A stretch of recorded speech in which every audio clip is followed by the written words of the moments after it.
Hello বন্ধুরা, আমি আরেকটা জনপ্রিয় একটা রেসিপি নিয়ে চলে আসছি। সেটা হলো ইলিশ মাছের ভর্তা। কেউ লেজ দিয়েও করে, আবার কেউ মাছ দিয়েও করে। আমি আজকে টুকরা মাছ নিয়েছি। এই টুকরা মাছগুলোকে আমি হলুদ লবণ দিয়ে একটু মেখে রেখেছিলাম 10 মিনিট। এবার আমি পেঁয়াজ কুচিয়ে নিলাম এখানে উপকরণে, আর 2টা লেবু পাতা নিলাম, শুকনো মরিচ আর ধনিয়া পাতা নিলাম। এটা কড়াইতে আমি সরিষার তেল দিলাম পরিমাণ মতো। মাছগুলোটাকে ভেজে নেব। এই তো ভাজা হয়ে গেছে। শুকনো মরিচগুলোকে একটু কালো করে নেব। ইলিশ মাছগুলোকে আমি কাটা বাছে নেব। কাটা বাছা হয়ে গেছে।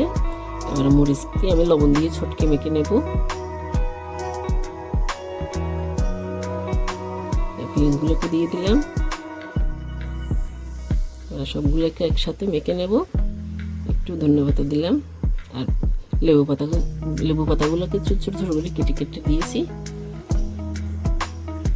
এবার একটু ওই মাছ ভাজার একটু তেল দিলাম। সবগুলো উপকরণ দিয়ে আমি ভালো করে মেখে নেব। একটু সরিষার তেলও দিলাম। এটা খেতে অনেক স্বাদ। গরম গরম ভাত দিয়ে পরিবেশন করব। ওই তো হয়ে গেল আমার ইলিশ মাছের ভর্তা রেসিপি।